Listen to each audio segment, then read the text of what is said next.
ನಮಸ್ಕಾರ ಸ್ನೇಹಿತರೆ, ನಮ್ಮ ಇಂದಿನ ವಿಷಯ ಕ್ಲಾಸ್ 10 ಕನ್ನಡ ಪ್ರಥಮ ಭಾಷೆ LB ಕ್ವಶನ್ ವಿತ್ ಆನ್ಸರ್ 2026-27 ಸಾಲಿನಲ್ಲಿರುವ ಕೊಟ್ಟಿರುವ LB question with answer class 10 Kannada ಪ್ರಥಮ ಭಾಷೆ ಗದ್ಯ ಪಾಠ 3 ಭಾಗ್ಯ ಶಿಲ್ಪಿಗಳು. ಈ ವಿಡಿಯೋದಲ್ಲಿ ಸಂಪೂರ್ಣವಾಗಿ ಕ್ವಶನ್ ಆನ್ಸರ್ ನೋಡೋಣ. ಕಲಿಕಾ ಫಲ ಆಧಾರಿತ ಕನ್ನಡ ಪ್ರಥಮ ಭಾಷೆ ಗದ್ಯ ಪಾಠ 3 ಭಾಗ್ಯ ಶಿಲ್ಪಿಗಳು. ಈ ಕೆಳಗಿನ ಪ್ರಶ್ನೆಗಳಿಗೆ ಅಥವಾ ಅಪೂರ್ಣ ಹೇಳಿಕೆಗಳ 4 ಆಯ್ಕೆಗಳನ್ನು ನೀಡಲಾಗಿದೆ. ಅವುಗಳಲ್ಲಿ ಸೂಕ್ತವಾದ ಉತ್ತರವನ್ನು ಬರೆಯಿರಿ. ಪ್ರಶ್ನೆ 1. ಪಾರಿಭಾಷಿಕ ಪದಗಳನ್ನು ಬಳಸುವಾಗ, ಅನ್ಯ ಭಾಷೆ ಪದಗಳನ್ನು ಬಳಸುವಾಗ ಬಳಸುವ ಲೇಖನ ಚಿಹ್ನೆ. ಉತ್ತರ ABCಯಲ್ಲಿ. ಉತ್ತರ D ವಾಕ್ಯ ವೇಷ್ಟನ. ಪ್ರಶ್ನೆ 2.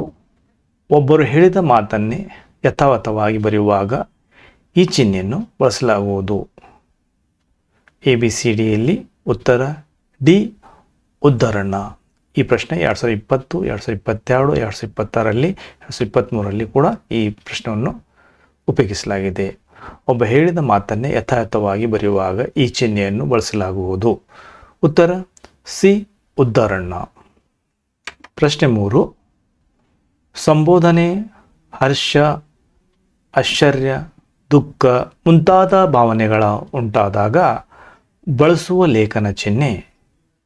ABCDಯಲ್ಲಿ. ಉತ್ತರ D ಭಾವಸೂಚಕ. ಪ್ರಶ್ನೆ 4.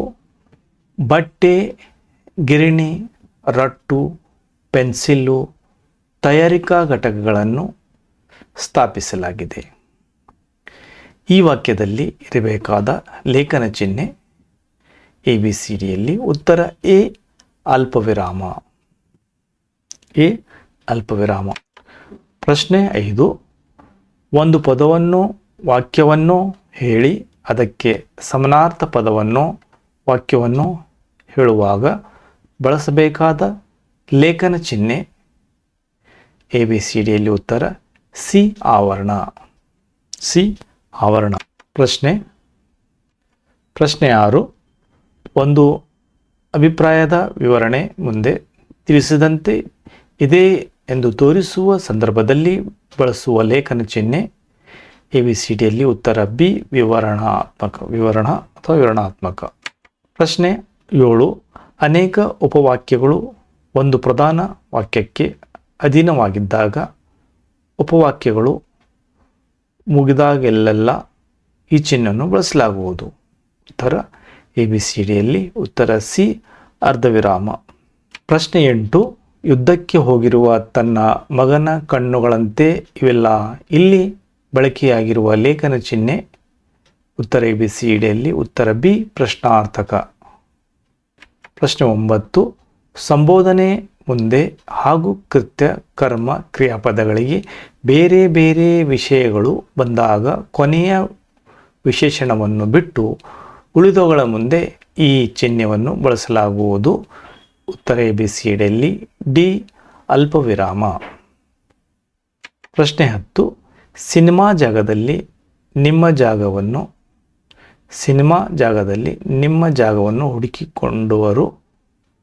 ಕೊಡುವರು ಹೆಣ್ಣು. ಇಲ್ಲಿ ಬಳಕೆಯಾಗಿರುವ ಲೇಖನ ಚಿಹ್ನೆ. ಉತ್ತರ ABCDಯಲ್ಲಿ. ಉತ್ತರ C ಭಾವಸೂಚಕ. ಈ ಕೆಳಗಿನ ಪ್ರತಿಯೊಂದು ಪ್ರಶ್ನೆಗಳಿಗೆ ಒಂದು ವಾಕ್ಯದಲ್ಲಿ ಉತ್ತರ ಬರೆಯಿರಿ. 1 ಅಂಕಕ್ಕೆ. ಪ್ರಶ್ನೆ 11. ನಾಲ್ವಡಿ ಕೃಷ್ಣರಾಜ ಒಡೆಯರು ಯಾವಾಗ ಪಟ್ಟಾಭಿಷಿಕ್ತರಾದರು? ಉತ್ತರ ನಾಲ್ವಡಿ ಕೃಷ್ಣರಾಜ ಒಡೆಯರು ಕ್ರಿಶಕ 1865ರಲ್ಲಿ ಪಟ್ಟಾಭಿಷಿಕ್ತರಾದರು. ಪ್ರಶ್ನೆ 12. ನಾಲ್ವಡಿ ಕೃಷ್ಣರಾಜ ಒಡೆಯರು ತಾಯಿಯ ಹೆಸರನ್ನು ಏನು? ಉತ್ತರ ನಾಲ್ವಡಿ ಕೃಷ್ಣರಾಜ ಒಡೆಯರ ತಾಯಿಯ ಹೆಸರು ಮಹಾರಾಣಿ ವಾಣಿ ವಿಲಾಸ್. ಪ್ರಶ್ನೆ 13. ನಾಲ್ವಡಿ ಕೃಷ್ಣರಾಜ ಒಡೆಯರು ಯಾವುದಕ್ಕಾಗಿ ಕಂಕಣಬದ್ಧರಾದರು? ಉತ್ತರ ನಾಲ್ವಡಿ ಕೃಷ್ಣರಾಜ ಒಡೆಯರು ಮೈಸೂರು ರಾಜ್ಯದ ಸರ್ವತೋಮುಖ ಅಭಿವೃದ್ಧಿಗೆ ಕಂಕಣಬದ್ಧರಾದರು. ಪ್ರಶ್ನೆ 14. 1907ರಲ್ಲಿ ನಾಲ್ವಡಿ ಕೃಷ್ಣರಾಜ ಒಡೆಯರು ನ್ಯಾಯ ವಿಧಾಯಕ ಸಭೆಯನ್ನು ಸ್ಥಾಪಿಸಿದರು. ಪ್ರಶ್ನೆ 14. ನಾಲ್ವಡಿ ಕೃಷ್ಣರಾಜ ಒಡೆಯರು ನ್ಯಾಯ ವಿಧಾಯಕ ಸಭೆಯನ್ನು ಸ್ಥಾಪಿಸಿದ್ದು ಯಾವಾಗ? ಉತ್ತರ 1907ರಲ್ಲಿ ನಾಲ್ವಡಿ ಕೃಷ್ಣರಾಜ ಒಡೆಯರು ನ್ಯಾಯವಿಧಾಯಕ ಸಭೆಯನ್ನು ಸ್ಥಾಪಿಸಿದರು 1907ರಲ್ಲಿ. ಪ್ರಶ್ನೆ 15. ಸಾಮಾಜಿಕ ಕಾನೂನುಗಳ ಹರಿಕಾರರೆಂದು ಹೆಸರಾದವರು ಯಾರು? ಸಾಮಾಜಿಕ ಕಾನೂನುಗಳ ಹರಿಕಾರರೆಂದು ಹೆಸರಾದವರು ಯಾರು? ಉತ್ತರ ಸಾಮಾಜಿಕ ಕಾನೂನುಗಳ ಹರಿಕಾರರೆಂದು ಹೆಸರಾದವರು ನಾಲ್ವಡಿ ಕೃಷ್ಣರಾಜ ಒಡೆಯರು. ಪ್ರಶ್ನೆ 16. ಶಿವನ ಸಮುದ್ರ ಬಳಿ ಕಾವೇರಿ ನದಿ ಜಲವಿದ್ಯುತ್ ಯೋಜನೆ ಏಷ್ಯಾ ಖಂಡದಲ್ಲಿ ಮೊದಲ ಪ್ರಾರಂಭಿಸಿದ ಜಲವಿದ್ಯುತ್ ಯೋಜನೆಯಾಗಿದೆ. ಉತ್ತರ ಏಷ್ಯಾ ಖಂಡದಲ್ಲಿ ಮೊದಲ ಪ್ರಾರಂಭಿಸಿದ ಜಲವಿದ್ಯುತ್ ಯೋಜನೆ. ಇಲ್ಲಿ ಉತ್ತರ ತೆಳಗಾಗಿದೆ, ಪ್ರಶ್ನೆ ಮೇಲಾಗಿದೆ ಅಂತ ಇನ್ನೊಮ್ಮೆ. ಪ್ರಶ್ನೆ 16. ಏಷ್ಯಾ ಖಂಡದಲ್ಲಿ ಮೊದಲು ಪ್ರಾರಂಭಿಸಿದ ಜಲವಿದ್ಯುತ್ ಯೋಜನೆ ಯಾವುದು? ಏಷ್ಯಾ ಖಂಡದಲ್ಲಿ ಮೊದಲು ಪ್ರಾರಂಭಿಸಿದ ಜಲವಿದ್ಯುತ್ ಯೋಜನೆ ಯಾವುದು? 16. ಶಿವನ ಸಮುದ್ರ ಬಳಿ ಕಾವೇರಿ ನದಿ ಜಲವಿದ್ಯುತ್ ಯೋಜನೆ ಏಷ್ಯಾ ಖಂಡದಲ್ಲಿ ಮೊದಲು ಪ್ರಾರಂಭಿಸಿದ ಜಲವಿದ್ಯುತ್ ಯೋಜನೆ. ಶಿವನ ಸಮುದ್ರ ಬಳಿ ಕಾವೇರಿ ನದಿಯ ಜಲವಿದ್ಯುತ್ ಯೋಜನೆ ಏಷ್ಯಾ ಖಂಡದಲ್ಲಿ ಮೊದಲು ಪ್ರಾರಂಭಿಸಿದ ಜಲವಿದ್ಯುತ್ ಯೋಜನೆಯಾಗಿದೆ. ಪ್ರಶ್ನೆ 17. ವಿಶ್ವೇಶ್ವರಯ್ಯನ ತಂದೆ ತಾಯಿಯವರ ಹೆಸರೇನು? ಉತ್ತರ ವಿಶ್ವೇಶ್ವರಯ್ಯನವರ ತಂದೆ ಶ್ರೀನಿವಾಸ ಶಾಸ್ತ್ರಿ, ತಾಯಿ ವೆಂಕಟಲಕ್ಷ್ಮಮ್ಮ. ಪ್ರಶ್ನೆ 18. ವಿಶ್ವೇಶ್ವರಯ್ಯನವರು ಜನಿಸಿದ್ದು ಯಾವಾಗ? ಉತ್ತರ ವಿಶ್ವೇಶ್ವರಯ್ಯನವರು ಕ್ರಿಸ್ತಶಕ ಪೂರ್ವ 1860 ಸೆಪ್ಟೆಂಬರ್ 15ರಂದು ಜನಿಸಿದರು. ಪ್ರಶ್ನೆ 19. ವಿಶ್ವೇಶ್ವರಯ್ಯನವರ ಪೂರ್ವಜರು ಎಲ್ಲಿಯವರು? ಉತ್ತರ ವಿಶ್ವೇಶ್ವರ ಪೂರ್ವಜರು ಮೂಲತಃ ಕರ್ನೂಲ್ ಜಿಲ್ಲೆ ಗಿಡ್ಡಲ್ಲೂರು ತಾಲೂಕಿನ ಮೋಕ್ಷಗುಂಡಂ ಅಗ್ರಹಾರಕ್ಕೆ ಸೇರಿದವರು. ಪ್ರಶ್ನೆ 20. ವಿಶ್ವೇಶ್ವರಯ್ಯನವರಿಗೆ ವಿದ್ಯಾರ್ಥಿ ವೇತನ ನೀಡಿದ ಮೈಸೂರಿನ ದಿವಾನರು ಯಾರು? ಉತ್ತರ ಮೈಸೂರಿನ ದಿವಾನರಾದ ಸಿ ರಂಗಾಚಾರ್ಲು ವಿಶ್ವೇಶ್ವರಯ್ಯನವರಿಗೆ ವಿದ್ಯಾರ್ಥಿ ವೇತನ ನೀಡಿದರು. ಪ್ರಶ್ನೆ 21. ವಿಶ್ವೇಶ್ವರಯ್ಯನವರು ಮುಕ್ತ ಕಂಠದಿಂದ ಹೊಗಳಿದ ಬ್ರಿಟಿಷ್ ಅಧಿಕಾರಿ ಯಾರು? ಉತ್ತರ ವಿಶ್ವೇಶ್ವರಯ್ಯನವರನ್ನು ಬ್ರಿಟಿಷ್ ಅಧಿಕಾರಿ ಲಾರ್ಡ್ ಸನ್ ಹರ್ಸ್ಟ್ ರವರು ಮುಕ್ತ ಕಂಠದಿಂದ ಹೊಗಳಿದರು.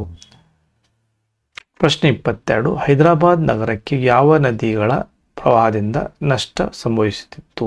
ಉತ್ತರ ಹೈದರಾಬಾದ್ ನಗರಕ್ಕೆ ಈಸಿ ಮತ್ತು ಮೂಸಿ ನದಿಗಳ ಪ್ರವಾಹದಿಂದ ನಷ್ಟ ಸಂಭವಿಸುತ್ತಿತ್ತು.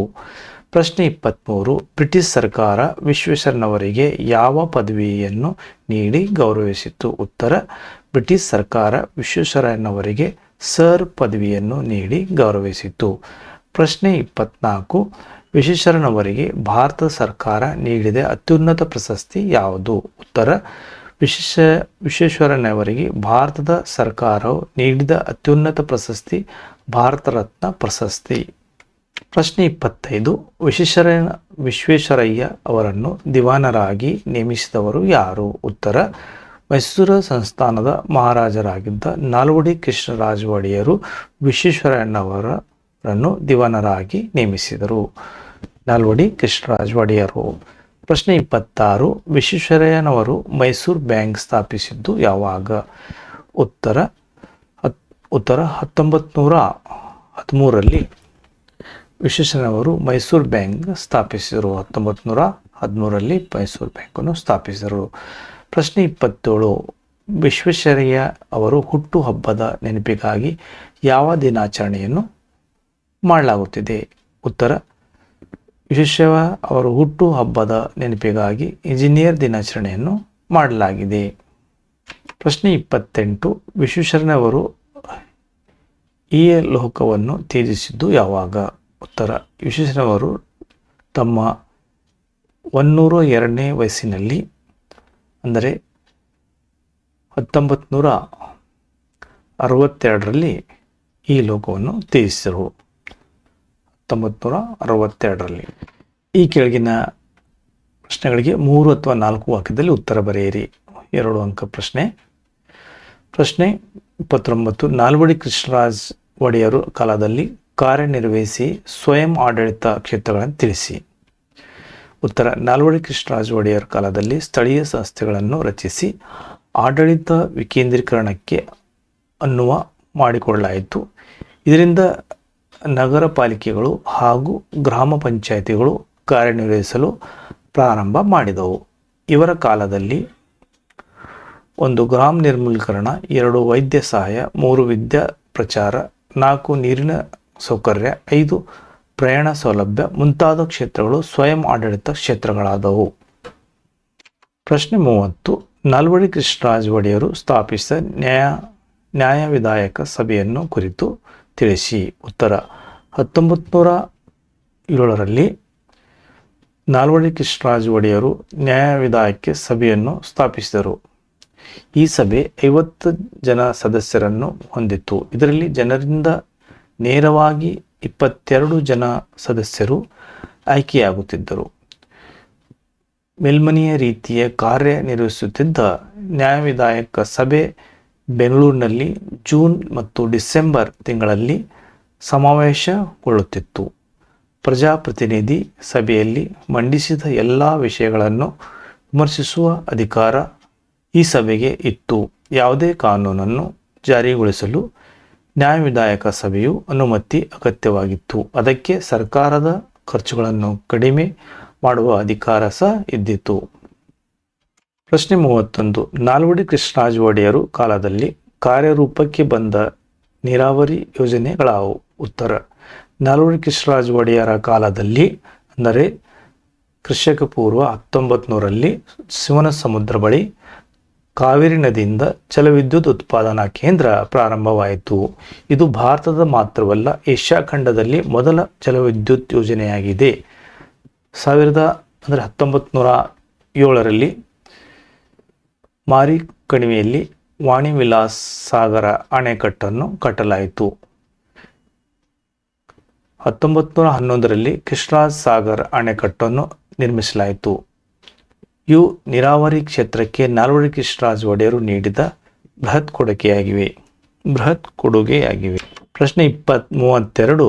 ನೆಹರು ಅವರು ಸರ್ ಎಂ ವಿಶ್ವೇಶ್ವರಯ್ಯ ಅವರ ಬಗ್ಗೆ ಹೇಳಿದ ಮಾತುಗಳಾವು? ಉತ್ತರ: ನೆಹರು ಅವರು ಸರ್ ವಿಶ್ವೇಶ್ವರಯ್ಯ ಅವರ ಶತಮಾನೋತ್ಸವ ಸಮಾರಂಭದಲ್ಲಿ ವಿಶ್ವೇಶ್ವರಯ್ಯ ಅವರನ್ನು ಕುರಿತು ದುರದೃಷ್ಟವಶಾತ್ ಭಾರತೀಯರಾದ ನಾವು ಹೆಚ್ಚು ಮಾತನಾಡುವವರು ಮತ್ತು ನುಡಿದಂತೆ ನಡೆಯಲಾರದವರು ಎಂಬ ದೂಷಣೆ ಒಳಗಾಗಿದ್ದೇವೆ. ತಾವು ಈ ಮಾತಿನ ಬಹುದೊಡ್ಡ ರೀತಿಯಲ್ಲಿ ಹೊರತಾಗಿದ್ದೀರಿ. ತಾವು ಕಡಿಮೆ ಮಾತನಾಡಿದ್ದೀರಿ, ಹೆಚ್ಚು ಕೆಲಸ ಮಾಡಿದ್ದೀರಿ. ಅದನ್ನು ನಾವು ತಮ್ಮಿಂದ ಕಲಿಯೋಣ ಎಂದು ಹೇಳಿದ್ದಾರೆ. ಪ್ರಶ್ನೆ 33. ವಿಶ್ವೇಶ್ವರಯ್ಯನವರ ವಿದ್ಯಾಭ್ಯಾಸದ ಕುರಿತು ತಿಳಿಸಿ. ಪ್ರಶ್ನೆ 33. ಉತ್ತರ: ಕ್ರಮನಿಷ್ಠತೆ, ಏನನ್ನಾದರೂ ಸಾಧಿಸಬೇಕೆಂಬ ದೃಢ ನಿರ್ಧಾರ, ಅದಕ್ಕೆ ತಕ್ಕಂತೆ ಪ್ರತಿಭೆ ಮತ್ತು ಮನೋಸ್ಥೈರ್ಯವನ್ನು ಹೊಂದಿರುವ ವಿಶ್ವೇಶ್ವರಯ್ಯನವರು ಪ್ರಾಥಮಿಕ ಶಿಕ್ಷಣ ಚಿಕ್ಕಬಳ್ಳಾಪುರದಲ್ಲಿ ನಡೆಯಿತು. ಬೆಂಗಳೂರಿನ ವೆಸ್ಲಿಯನ್ ಪ್ರೌಢಶಾಲೆಯಲ್ಲಿ ಪ್ರೌಢಶಿಕ್ಷಣವನ್ನು, ಸೆಂಟ್ರಲ್ ಕಾಲೇಜಿನಲ್ಲಿ 2 ವರ್ಷಗಳ ಇಂಟರ್ಮೀಡಿಯೇಟ್ ಮತ್ತು 3 ವರ್ಷಗಳ BA ಪದವಿ ಶಿಕ್ಷಣವನ್ನು ಪಡೆದರು. ಮೈಸೂರಿನ ದಿವಾನರಾದ ಸಿ ರಂಗಾಚಾರ್ಲು ಅವರಿಂದ ವಿದ್ಯಾರ್ಥಿ ವೇತನ ಸೌಲಭ್ಯ ಪಡೆದು ಪೂನಾದ ಇಂಜಿನಿಯರಿಂಗ್ ಕಾಲೇಜಿನಲ್ಲಿ ಡಿಪ್ಲೊಮಾ ಶಿಕ್ಷಣವನ್ನು ಪ್ರಥಮ ಸ್ಥಾನದಲ್ಲಿ ಪಡೆಯುವುದಲ್ಲದೆ ಜೇಮ್ಸ್ ಬರ್ಕ್ಲಿ ಬಹುಮಾನಕ್ಕೂ ಪಾತ್ರರಾದರು. ಪ್ರಶ್ನೆ 34. ಸ್ವಯಂ ಚಾಲಿತ ಬಾಗಿಲುಗಳ ಅನ್ವೇಷಣೆಯಲ್ಲಿ ವಿಶ್ವೇಶ್ವರಯ್ಯನವರ ಕೊಡುಗೆ ಕುರಿತು ಬರೆಯಿರಿ. ಉತ್ತರ: ವಿಶ್ವೇಶ್ವರಯ್ಯನವರು ಪೂನಾದ ಮುಥಾ ಕಾಲುವೆಗೆ ನೀರಿನ ನೆಲೆಯಾಗಿದ್ದ ಪೀಪ್ ಜಲಾಶಯಕ್ಕೆ ಸ್ವಯಂ ಚಾಲಿತ ಬಾಗಿಲುಗಳನ್ನು ಅಳವಡಿಸುವ ಮೂಲಕ ಯಶಸ್ವಿಯಾದರು. ಸ್ವಯಂಚಾಲಿತ ಬಾಗಿಲುಗಳು ಅನ್ವೇಷಣೆಯೇ ಅವರ ಸಾಧನೆಗಳ ಕಿರೀಟಕ್ಕೆ ಮತ್ತೊಂದು ಗರಿಯನ್ನು ಸೇರಿಸಿತು. ಇದನ್ನೇ ಮುಂದೆ ಗ್ವಾಲಿಯರ್ ತಿಗ್ರಾ ಜಲಾಶಯಕ್ಕೂ ಮೈಸೂರಿನ ಕೃಷ್ಣರಾಜ ಸಾಗರ್, ಈಗಿನ ಮಂಡ್ಯ ಜಿಲ್ಲೆಯಲ್ಲಿರುವ ಜಲಾಶಯಕ್ಕೂ ಅಳವಡಿಸಲಾಯಿತು. ಪ್ರಶ್ನೆ 35. ನಾಲ್ವಡಿ ಕೃಷ್ಣರಾಜ ಒಡೆಯರ್ ಕಾಲದಲ್ಲಿ ಪ್ರಜಾಪ್ರತಿನಿಧಿ ಸಭೆಯ ನೂತನ ರೂಪ ಪಡೆದ ರೀತಿಯ ಬರೆಯಿರಿ. ಉತ್ತರ: ನಾಲ್ವಡಿ ಕೃಷ್ಣರಾಜ ಒಡೆಯರು 1923ರಲ್ಲಿ ಹೊಸ ಕಾನೂನೊಂದನ್ನು ಜಾರಿಗೆ ತಂದು ಪ್ರಜಾಪ್ರತಿನಿಧಿ ಸಭೆಯನ್ನು ಶಾಸನಬದ್ಧ ಸಂಸ್ಥೆಯನ್ನಾಗಿ ಮಾರ್ಪಡಿಸಿದರು. ಇದು ಪ್ರಜಾತಂತ್ರದ ದೃಷ್ಟಿಯಿಂದ ಭಾರತದಲ್ಲಿ ಮಾದರಿಯಾದ ಸಂಸ್ಥೆಯಾಗಿ ಕಾರ್ಯನಿರ್ವಹಿಸಲು ಪ್ರಾರಂಭವಾಯಿತು. ಪ್ರಜಾಪ್ರತಿನಿಧಿ ಸಭೆಯು ವರ್ಷಕ್ಕೆ 2 ಬಾರಿ ಸಮಾವೇಶಗೊಂಡು ಕಲಾಪಗಳನ್ನು ನಡೆಸಿತು. ಅಲ್ಲಿ ವಾರ್ಷಿಕ ಅವಯವ ಪರಿಶೀಲನೆ, ಪ್ರಶ್ನೋತ್ತರಗಳು, ಠರಾವುಗಳನ್ನು ಮಂಡಿಸುವುದು ಮುಂತಾದ ಸಂಸದೀಯ ಮಾದರಿ ನಡವಳಿಕೆಗಳು ನಡೆಯುತ್ತಿದ್ದವು. ಪ್ರತಿನಿಧಿ ಸಭೆಯಲ್ಲಿ 275 ಸದಸ್ಯರಲ್ಲಿ ಹೆಚ್ಚು ಪ್ರತಿನಿಧಿಗಳು ಜನರಿಂದ ಆಯ್ಕೆಯಾದವರಾಗಿದ್ದರು. ಒಟ್ಟಾರೆ ನಾಲ್ವಡಿ ಕೃಷ್ಣರಾಜ ಒಡೆಯರ ಕಾಲದಲ್ಲಿ ಪ್ರಜಾಪ್ರತಿನಿಧಿ ಸಭೆಯು ನೂತನ ರೂಪವನ್ನು ಪಡೆದು ನಿಜವಾದ ಜನಪ್ರತಿನಿಧಿ ಸಭೆಯಾಗಿ ಪರಿವರ್ತನೆಯಾಯಿತು. ಪ್ರಶ್ನೆ 36. ನಾಲ್ವಡಿ ಕೃಷ್ಣರಾಜ ಒಡೆಯರ ಕಾಲದಲ್ಲಿ ಜಾರಿಯಾದ ಸಾಮಾಜಿಕ ಕಾನೂನುಗಳು ಯಾವುವು? ಉತ್ತರ 1909 ದೇವದಾಸಿ ಪದ್ಧತಿ ನಿಷೇಧ, 1910 ಬಸವಿ ಪದ್ಧತಿ ರದ್ದತಿ, ಗೆಜ್ಜೆ ಪೂಜೆ ಪದ್ಧತಿ ಸಂಪೂರ್ಣ ನಿರ್ಮೂಲನೆ, 1939 ವೇಶ್ಯಾವೃತ್ತಿ ತಡೆಗಟ್ಟುವ ಕಾಯ್ದೆ, ವಿಧವಾ ಮರು ವಿವಾಹ ಕಾಯ್ದೆ, ಸ್ತ್ರೀಯರಿಗೆ ಕಡ್ಡಾಯ ಶಿಕ್ಷಣ ಜಾರಿ 1914ರಲ್ಲಿ, ಶಾಲಾ ಪ್ರವೇಶ ಜಾತಿ ಪರಿಗಣನೆ ನಿಷೇಧ 1919, ಮಾಧ್ಯಮಿಕ ಶಾಲಾ ಶಿಕ್ಷಣ ಶುಲ್ಕ ರದ್ದತಿ 1927, ಮೊಟ್ಟ ಮೊದಲ ಬಾರಿಗೆ ಸ್ತ್ರೀಯರಿಗೆ ಮತದಾನ ಹಕ್ಕು 1927 ಮೊಟ್ಟ ಮೊದಲ ಬಾರಿಗೆ ಸ್ತ್ರೀಯರಿಗೆ ಮತದಾನ ಹಕ್ಕು. 1905 ಸಹಕಾರಿ ಕಾರ್ಮಿಕ ಪರಿಹಾರ ಕಾಯ್ದೆ, 1913 ಮೈಸೂರು ಗ್ರಾಮ ನ್ಯಾಯಾಲಯ ಕಾಯ್ದೆ, 1918 ಗ್ರಾಮ ಪಂಚಾಯಿತಿಗಳ ಕಾಯ್ದೆಗಳನ್ನು ನಾಲ್ವಡಿ ಕೃಷ್ಣರಾಜ ಒಡೆಯರ ಜಾರಿಗೆ ತಂದು ನಾಡಿನ ಅಭಿವೃದ್ಧಿಗೆ ಶ್ರಮಿಸಿದ್ದಾರೆ. ಅಂದರೆ ಇನ್ನೊಮ್ಮೆ ನೋಡ್ರಿ, 1909ರಲ್ಲಿ ದೇವದಾಸಿ ಪದ್ಧತಿ ನಿಷೇಧ, 1910ರಲ್ಲಿ ಬಸವಿ ಪದ್ಧತಿ ರದ್ದತಿ, ಗೆಜ್ಜೆ ಪೂಜೆ ಸಂಪೂರ್ಣ ನಿರ್ಮೂಲನೆ, 1939 ವೇಶ್ಯಾವೃತ್ತಿ ತಡೆಗಟ್ಟುವ ಕಾಯ್ದೆ, ವಿಧವಾ ಮರು ವಿವಾಹ, ಸ್ತ್ರೀಯರಿಗೆ ಕಡ್ಡಾಯ ಶಿಕ್ಷಣ ಜಾರಿಗೆ, 1914ರಲ್ಲಿ ಶಾಲಾ ಪ್ರವೇಶ ಜಾತಿ ಪರಿಗಣನೆ ನಿಷೇಧ, 1919 ಮಾಧ್ಯಮಿಕ ಶಾಲಾ ಶಿಕ್ಷಣ ಶುಲ್ಕ ರದ್ದತಿ, 1937 ಮೊಟ್ಟ ಮೊದಲ ಜಾರಿಗೆ ಸ್ತ್ರೀಯರಿಗೆ ಮತದಾನ ಹಕ್ಕು, 1900ರಲ್ಲಿ ಸಹಕಾರಿ ಕಾರ್ಮಿಕರಿಗೆ ಕಾಯ್ದೆ, 1913 ಮೈಸೂರು ಗ್ರಾಮ ನ್ಯಾಯಾಲಯ, 1918 ಗ್ರಾಮ ಪಂಚಾಯಿತಿಗಳ ಕಾಯ್ದೆ ನಾಲ್ವಡಿ ಕೃಷ್ಣರಾಜ ಒಡೆಯರ ಜಾರಿಗೆ ತಂದು ನಾಡಿನ ಅಭಿವೃದ್ಧಿಗೆ ಶ್ರಮಿಸಿದರು. ಪ್ರಶ್ನೆ 37. ಹೈದರಾಬಾದ್ ನಗರದಲ್ಲಿ ವಿಶ್ವೇಶ್ವರಯ್ಯ ಅವರು ಸಲ್ಲಿಸಿದ ಸೇವೆಯನ್ನು ಕುರಿತು ಬರೆಯಿರಿ. ಉತ್ತರ: ಹೈದರಾಬಾದ್ ನಗರಕ್ಕೆ ಎಸಿ ಮತ್ತು ಮೂಸಿ ನದಿಗಳ ಪ್ರವಾಹದಿಂದ ಅಪಾರ ನಷ್ಟ ಸಂಭವಿಸಿತು. ಅದನ್ನು ತಡೆಯಲು 2 ನದಿಗಳಿಗೆ ಪ್ರತ್ಯೇಕ ಜಲಾಶಯ ನಿರ್ಮಿಸುವ ಮೂಲಕ ಸಮಸ್ಯೆಯನ್ನು ವಿಶ್ವೇಶ್ವರಯ್ಯನವರು ಬಗೆಹರಿಸಿದರು. ಅವರು ಹೈದರಾಬಾದ್ ನಗರವನ್ನು ಭಾರತದ ಸುಯೋಜಿತ ನಗರಗಳ ಸಾಲಿಗೆ ಸೇರ್ಪಡೆಯಾಗುವಂತೆ ಮಾಡಿದರು. ಪ್ರಶ್ನೆ 38. ವಿಶ್ವೇಶ್ವರಯ್ಯನವರ ಕಾಲದಲ್ಲಿ ಮೈಸೂರು ಮಾದರಿಯ ಹೊಸ ಆಡಳಿತ ಜನ್ಮ ತಾಳಿದ್ದು ಹೇಗೆ? ಉತ್ತರ: ಮೈಸೂರು ಸಂಸ್ಥಾನದ ಮಹಾರಾಜರಾಗಿದ್ದ ನಾಲ್ವಡಿ ಕೃಷ್ಣರಾಜ ಒಡೆಯರು ವಿಶ್ವೇಶ್ವರಯ್ಯ ಅವರು ದಿವಾನರಾಗಿ ನೇಮಕ ಮಾಡಿದಾಗ ವಿಶ್ವೇಶ್ವರಯ್ಯನವರು ಆಡಳಿತದಲ್ಲಿ ಹೊಸ ಮಾದರಿಯನ್ನು ಅನುಷ್ಠಾನಗೊಳಿಸಿ ಕಚೇರಿ ಕೆಲಸ ಕಾರ್ಯಗಳಲ್ಲಿ ಸುಧಾರಣೆ ತಂದರು. ಅಷ್ಟೇ ಅಲ್ಲದೆ ದಕ್ಷತೆ ಮತ್ತು ಪ್ರಾಮಾಣಿಕತೆಗೆ ಒತ್ತು ನೀಡಿದರು.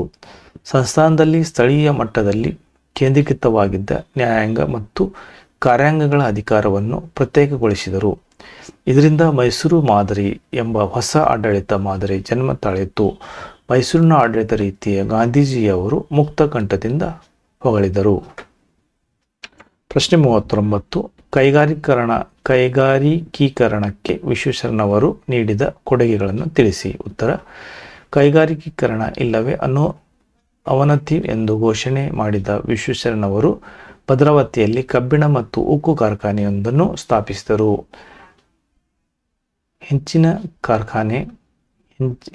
ಕಾರ್ಖಾನೆ, ಮೂಳೆ ಮತ್ತು ಗೊಬ್ಬರ ತಯಾರಿಕಾ ಸ್ಥಾವರ, ಸಕ್ಕರೆ ಕಾರ್ಖಾನೆ, ಔಷಧಿ ತಯಾರಿಕಾ ಘಟಕ, ಗಂಧದ ಎಣ್ಣೆ, ಬೆಂಕಿ ಕಡ್ಡಿ ಹಾಗೂ ಕಾಗದದ ಕಾರ್ಖಾನೆ ಸ್ಥಾಪನೆ, ಸೋಪು ಮತ್ತು ಲೋಹ ತಯಾರಿಕೆ, ಕಲೆ ಮತ್ತು ಕರಕುಶಲಗಳ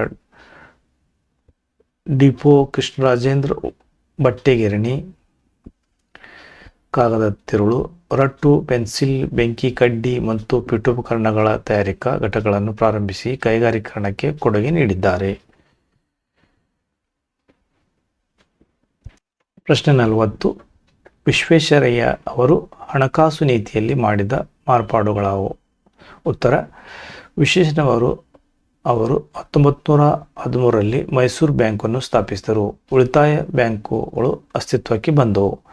ಕೈಗಾರಿಕೆಗಳ ಅಭಿವೃದ್ಧಿಗೆ ಫೀಡರ್ ಬ್ಯಾಂಕ್ ಹಾಗೂ ಕೈಗಾರಿಕಾ ಹೂಡಿಕೆ ಮತ್ತು ಅಭಿವೃದ್ಧಿಗೆ ನಿಧಿಗಳು ರಚಿತಗೊಂಡವು. ಸಾರ್ವಜನಿಕ ಜೀವ ವಿಮಾ ಯೋಜನೆ ಜಾರಿಗೆ ತಂದರು. ರೈತರಿಗೆ ಹಾಗೂ ಕರಕುಶಲ ಕೆಲಸಗಾರರಿಗೆ ಸಾಲದ ಸೌಲಭ್ಯ ನೀಡಲು ಸಹಕಾರಿ ಕ್ಷೇತ್ರವನ್ನು ಬಲವರ್ಧನೆಗೊಳಿಸಿದರು. ಪ್ರಾಂತೀಯ ಸಹಕಾರಿ ಬ್ಯಾಂಕ್ಗಳನ್ನು ಸ್ಥಾಪಿಸಿದರು. ರಾಜ್ಯದ ಆಸ್ತಿಯನ್ನು ಹೆಚ್ಚಿಸಿ ಆದಾಯ ತರುವುದರ ಮೂಲಕ ಅಭಿವೃದ್ಧಿ ಕಾರ್ಯಗಳ ಪ್ರಭಾವವನ್ನು ಅಳೆಯಲು ಅನುಕೂಲವಾಗುವಂತೆ ಅವಯವದಲ್ಲಿ ಹೊಸ ದೃಷ್ಟಿಕೋನವನ್ನು ಕಂಡುಕೊಂಡರು. ರಾಜ್ಯದ ಆರ್ಥಿಕ ಚಟುವಟಿಕೆಗಳ ಭದ್ರ ಬುನಾದಿ ಹಾಕುವ ಉದ್ದೇಶದಿಂದ ಹಣಕಾಸು ನೀತಿಯಲ್ಲಿ ವಿವಿಧ ಮಾರ್ಪಾಡು ಮಾಡಿದರು. ಪ್ರಶ್ನೆ 41. ವಿಶ್ವೇಶ್ವರಯ್ಯನವರ ಸಾಧನೆಗೆ ಸಂದ ಪ್ರಶಸ್ತಿ ಪುರಸ್ಕಾರಗಳು ತಿಳಿಸಿ. 41. ವಿಶ್ವೇಶ್ವರಯ್ಯನವರ ಸಾಧನೆಗೆ ಬ್ರಿಟಿಷ್ ಸರ್ಕಾರ ಸರ್ ಪದವಿಯನ್ನು ನೀಡಿ ಗೌರವಿಸಿತು. ಅವರ ಸಾಧನೆಯನ್ನು ಗುರುತಿಸಿ ಭಾರತ ಸರ್ಕಾರ ದೇಶದ ಅತ್ಯುನ್ನತ ಭಾರತದ ರತ್ನ ಪ್ರಶಸ್ತಿ ಸಲ್ಲಿಸಿತು. ದೇಶದ ಹಲವಾರು ಪ್ರತಿಷ್ಠಿತ ಸಂಸ್ಥೆ ಹಾಗೂ ವಿಶ್ವವಿದ್ಯಾಲಯಗಳು ಸದಸ್ಯದ ಹಾಗೂ ಗೌರವ ಡಾಕ್ಟರೇಟ್ ಪದವಿಗಳನ್ನು ನೀಡಿ ಗೌರವಿಸಿದವು.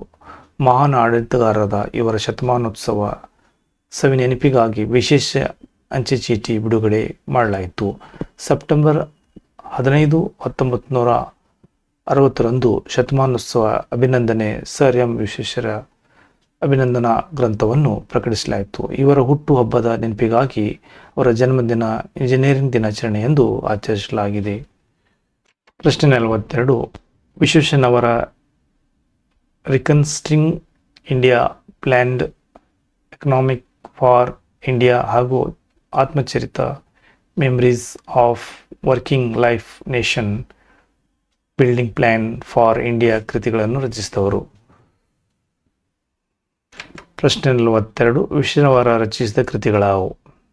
ಉತ್ತರ: ವಿಶ್ವೇಶ್ವರಯ್ಯನವರು reconstructing India, plan economics for India ಹಾಗೂ ಆತ್ಮಚರಿತ memories of my working life nations building plan for Indian ಕೃತಿಗಳನ್ನು ರಚಿಸಿದವರು. ಪ್ರಶ್ನೆ 43. ಶಿಕ್ಷಣದ ಬಗ್ಗೆ ವಿಶ್ವೇಶ್ವರಯ್ಯರವರು ಅವರು ಹೇಳಿದ ಮಾತುಗಳಾವು? ಉತ್ತರ: ಶಿಕ್ಷಣದ ಬಗ್ಗೆ ವಿಶ್ವೇಶ್ವರಯ್ಯ ಅವರು ಆಧುನಿಕ ಶಿಕ್ಷಣವೇ ಎಲ್ಲ ಸಮಸ್ಯೆಗಳಿಗೂ ಪರಮೋಚ್ಚ ಪರಿಹಾರ. ಶಿಕ್ಷಣಕ್ಕಾಗಿ ಶಿಕ್ಷಣವಿರಬೇಕು. ಅದು ಕೆಲವೇ ಜನರ ಸ್ವತ್ತಾಗದೆ ಪ್ರಗತಿಪರ ರಾಜ್ಯದಲ್ಲಿ ಎಲ್ಲರ ಆ ಜನ್ಮಸಿದ್ಧ ಹಕ್ಕಾಗಬೇಕೆಂದು ಹೇಳಿದ್ದಾರೆ. ಈ ಕೆಳಗಿನ ಸಾಹಿತ್ಯ ಜನ್ಮಸ್ಥಳ ಕಾಲ ಕೃತಿ ಕುರಿತು ಬರೆಯಿರಿ.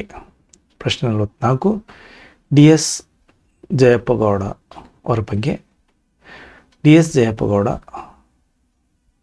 ದಾರದಹಳ್ಳಿ ಸುಬ್ಬೇಗೌಡ ಜಯಪ್ಪ ಅವರು 1947ರಲ್ಲಿ ಚಿಕ್ಕಮಗಳೂರು ಜಿಲ್ಲೆ ದಾರದಹಳ್ಳಿಯಲ್ಲಿ ಜನಿಸಿದರು.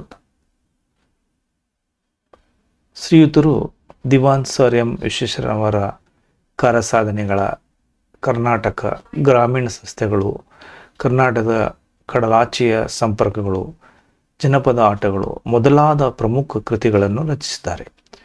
ಇವರಿಗೆ ಕರ್ನಾಟಕದ ಸಾಹಿತ್ಯ ಅಕಾಡೆಮಿ ಪ್ರಶಸ್ತಿ, ಧಾರವಾಡ ಕರ್ನಾಟಕ ಸಂಘದ ಸಂಶೋಧನಾ ಬಹುಮಾನಗಳ ಲಭಿಸಿವೆ. ಗಾದೆಯನ್ನು ಮಹತ್ವದೊಂದಿಗೆ ಬರೆಯಿರಿ. 45 ಪ್ರಶ್ನೆ. ಬೆಳೆಯುವ ಸಿರಿ ಮೊಳಕೆಯಲ್ಲಿ ಗಾದೆಯನ್ನು ವಿಸ್ತರಿಸಿ ಬರೆಯುವುದು. ಉತ್ತರ: ಬೆಳೆಯುವ ಸಿರಿ ಮೊಳಕೆಯಲ್ಲಿ ಗಾದೆಗಳು ವೇದಗಳಿಗೆ ಸಮಾನ. ವೇದ ಸುಳ್ಳಾದರೂ ಗಾದೆ ಸುಳ್ಳಾಗದು. ಗಾದೆಗಳು ಜನಪದರ ಜೀವನದ ಅನುಭವದ ನುಡಿಮುತ್ತುಗಳು. ಇವು ಕಿರಿದರದಲ್ಲಿ ಹಿರಿಯದಾದ ಅರ್ಥವನ್ನು ಹೊಂದಿರುತ್ತವೆ. ಬೆಳೆಯುವ ಸಿರಿಯ ಸಸಿಯನ್ನು ನೋಡಿದಾಗಲೆಲ್ಲ ಅದು ಮುಂದೆ ಎಂಥ ಬೆಳೆಯನ್ನು ಕೊಡುತ್ತದೆ ಎಂಬುದು ತಿಳಿಯುತ್ತದೆ.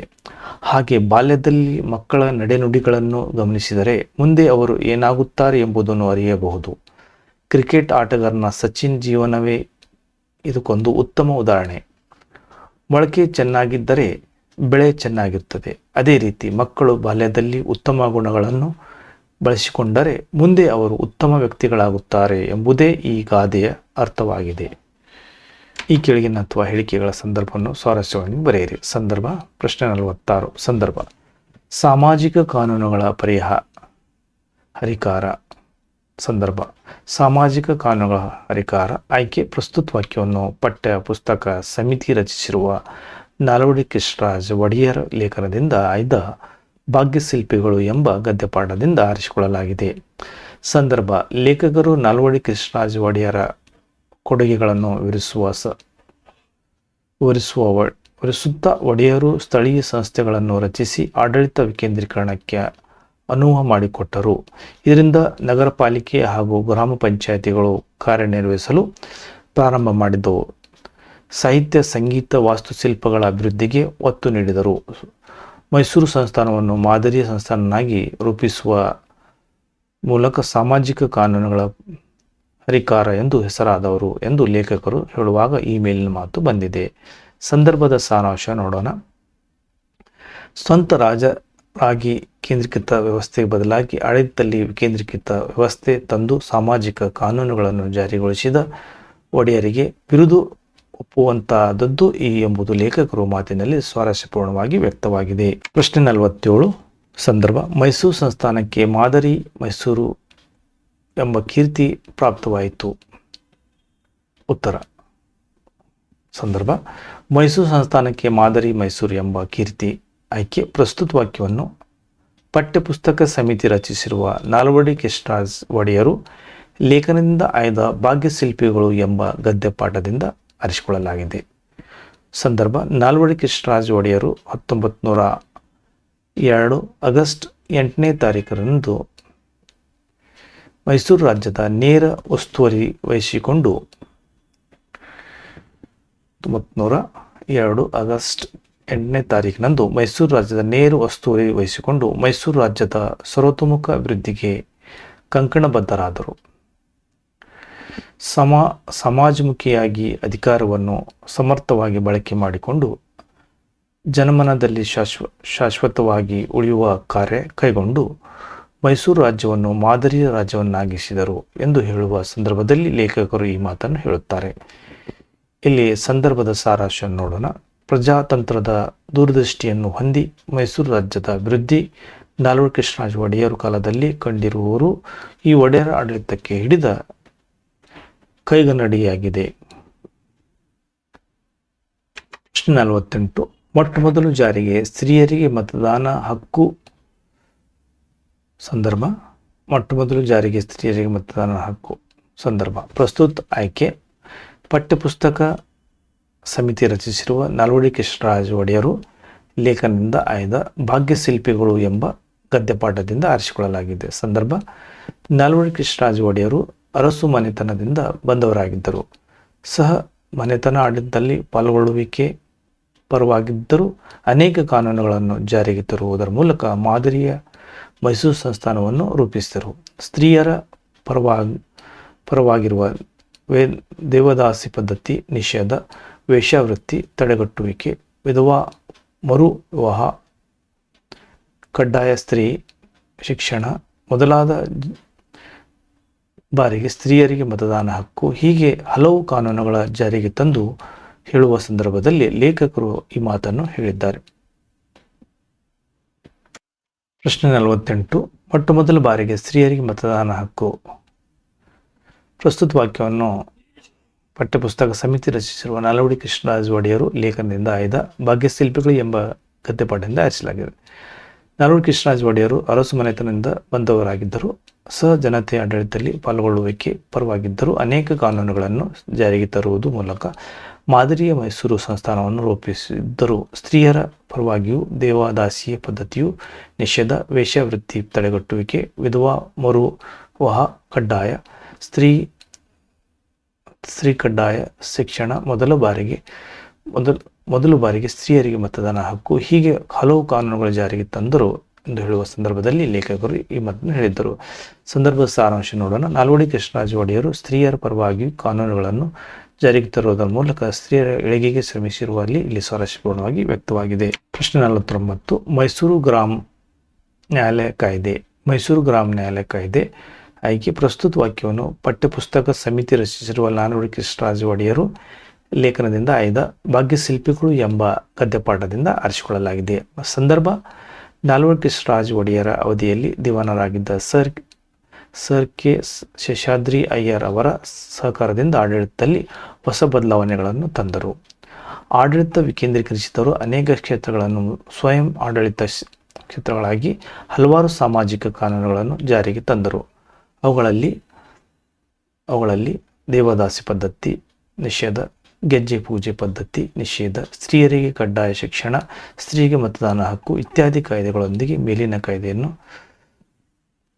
ಜಾರಿಗೆ ತಂದು ಎಂದು ಹೇಳುವ ಸಂದರ್ಭದಲ್ಲಿ ಲೇಖಕರು ಓದುವರಿಗೆ ಹೇಳಿದರು. ಸಾರಾಂಶವನ್ನು ನೋಡೋಣ. ಸಂದರ್ಭದ ಸಾರಾಂಶ: ಸಾಮಾಜಿಕ ಕಳಕಳಿಯ ಸಂಸ್ಥಾನದ ಸರ್ವತೋಮುಖ ಏಳಿಗೆ, ಅಭಿವೃದ್ಧಿಯು ದೂರದೃಷ್ಟಿ, ವ್ಯಕ್ತಿತ್ವ ವಿಕಸನ, ಸಮಾನ ಜನರ ಕಲ್ಯಾಣದಿಂದ ಮಾತ್ರ ಅಭಿವೃದ್ಧಿಗೆ ಸಾಧ್ಯ ಎಂಬುದು ಸ್ವಾರಸ್ಯಪೂರ್ಣವಾಗಿ ವ್ಯಕ್ತವಾಗಿದೆ. ಪ್ರಶ್ನೆ 50. ತಾವು ಕಡಿಮೆ ಮಾತನಾಡಿದ್ದೀರಿ, ಹೆಚ್ಚು ಕೆಲಸ ಮಾಡಿದ್ದೀರಿ. ಸಂದರ್ಭ: ಉತ್ತರ: ತಾವು ಕಡಿಮೆ ಮಾತನಾಡಿದ, ಹೆಚ್ಚು ಕೆಲಸ ಮಾಡಿದ್ದೀರಿ. ಪ್ರಸ್ತುತ ವಾಕ್ಯವನ್ನು ಡಿ.ಎಸ್. ಜಯಪ್ಪಗೌಡವರ ಬರೆದ ದಿವಾನ್ ಸರ್ ಎಂ ವಿಶ್ವೇಶ್ವರಯ್ಯನವರ ಕಾರ್ಯ ಸಾಧನೆಗಳ ಕೃತಿಯಿಂದ ಆಯ್ದ ಭಾಗ್ಯಶಿಲ್ಪಿಗಳು ಎಂಬ ಗದ್ಯಪಾಠದಿಂದ ಆರಿಸಿಕೊಳ್ಳಲಾಗಿದೆ. ಸಂದರ್ಭ: ಸೆಪ್ಟೆಂಬರ್ 15, 1960 ಸರ್ ಎಂ ವಿಶ್ವೇಶ್ವರಯ್ಯನವರ ಶತಮಾನೋತ್ಸವವನ್ನು ಬೆಂಗಳೂರಿನಲ್ಲಿ ಆಚರಿಸಲಾಯಿತು. ಆ ಸಮಾರಂಭಕ್ಕೆ ಮುಖ್ಯ ಅತಿಥಿಗಳಾಗಿ ಆಗಮಿಸಿದ ಅಂದಿನ ಭಾರತದ ಪ್ರಧಾನಿ ಪಂಡಿತ್ ಜವಾಹರಲಾಲ್ ನೆಹರು ಅವರು ತಮ್ಮ ಭಾಷಣದಲ್ಲಿ ವಿಶ್ವೇಶ್ವರಯ್ಯನವರು ಶ್ಲಾಘಿಸುತ್ತಾ ಈ ಮೇಲಿನ ಮಾತನ್ನು ಹೇಳುತ್ತಾರೆ. ಸಂದರ್ಭದ ಸಾರಾಂಶ: ವಿಶ್ವೇಶ್ವರಯ್ಯನವರು ಕೈಗೊಂಡ ಸಾಧನೆಗಳು, ಅವರ ಬಗ್ಗೆ ಮಾತನಾಡುತ್ತಿದ್ದ ಸದಾ ಮೌನವಾಗಿದ್ದು ನಡೆದು ತೋರಿಸಿದ್ದ ವ್ಯಕ್ತಿತ್ವ ಅವರದಾಗಿತ್ತು. ಅವರಿಂದ ಭಾರತೀಯರ ಕಲಿಯುವುದು ಬಹಳಷ್ಟಿದೆ ಎಂದು ನೆಹರು ಅವರು ಹೇಳಿದ್ದು ವಿಶ್ವೇಶ್ವರಯ್ಯನವರ ವ್ಯಕ್ತಿತ್ವಕ್ಕೆ ಸ್ಪಷ್ಟಗೊಳಿಸುವುದು. ಪ್ರಶ್ನೆ 51. ಅವರ ಸಾಧನೆ ಕಿರೀಟಕ್ಕೆ ಮತ್ತೊಂದು ಗರಿಯನ್ನು ಸೇರಿತು. ಉತ್ತರ: ಅವರ ಸಾಧನೆ ಕಿರೀಟಕ್ಕೆ ಮತ್ತೊಂದು ಗಿರಿಯನ್ನು ಸೇರಿತು. ಆಯ್ಕೆ. ಪ್ರಸ್ತುತ ವಾಕ್ಯವನ್ನು ಡಿ.ಎಸ್. ಜಯಪ್ಪಗೌಡವರು ಬರೆದ ದಿವಾನ್ ಸರ್ ಎಂ ವಿಶ್ವೇಶ್ವರಯ್ಯನವರ ಕಾರ್ಯ ಸಾಧನೆಗಳು ಕೃತಿಯಿಂದ ಆಯ್ದ ಭಾಗ್ಯಶಿಲ್ಪಿಗಳು ಎಂಬ ಗದ್ಯಪಾಠದಿಂದ ಆರಿಸಿಕೊಳ್ಳಲಾಗಿದೆ. ಸಂದರ್ಭ: ವಿಶ್ವೇಶ್ವರಯ್ಯ ಅವರು ಪೂನಾದ ಯುತಾ ಕಾಲುವೆ ನೀರಿನ ನೆಲೆಯಾಗಿದ್ದ ಫೀಸ್ ಜಲಾಶಯಕ್ಕೆ ತಾವೇ ಅನ್ವೇಷಣೆ ಮಾಡಿದ್ದ ಸ್ವಯಂಚಾಲಿತ ಬಾಗಿಲುಗಳನ್ನು ಯಶಸ್ವಿಯಾಗಿ ಅಳವಡಿಸಿದರು ಎಂದು ಹೇಳುವ ಸಂದರ್ಭದಲ್ಲಿ ಲೇಖಕರು ಈ ಮಾತನ್ನು ಹೇಳುತ್ತಾರೆ. ಸಂದರ್ಭದ ಸಾರಾಂಶ: ವಿಶ್ವೇಶ್ವರಯ್ಯ ಅವರಲ್ಲಿದ್ದ ಕಾರ್ಯದಕ್ಷತೆ, ಬುದ್ಧಿಶಕ್ತಿ ಹಾಗೂ ಅನ್ವೇಷಣಾ ಸಾಮರ್ಥ್ಯ ಸ್ವಾರಸ್ಯ ಈ ಮಾತಿನಲ್ಲಿ ಅಭಿವ್ಯಕ್ತಗೊಂಡಿದೆ. ಪ್ರಶ್ನೆ 52. ಸಂದರ್ಭ: ಮೈಸೂರು ಮಾದರಿ ಎಂಬ ಹೊಸ ಆಡಳಿತ ಮಾದರಿ ಜನ್ಮ ತಾಳಿತು. ಉತ್ತರ: ಮೈಸೂರು ಮಾದರಿ ಎಂಬ ಹೊಸ ಆಡಳಿತ ಮಾದರಿ ಜನ್ಮ ತಾಳಿತು. ಸಂದರ್ಭ ಆಯ್ಕೆ. ಪ್ರಸ್ತುತ ವಾಕ್ಯವನ್ನು ಡಿ.ಎಸ್.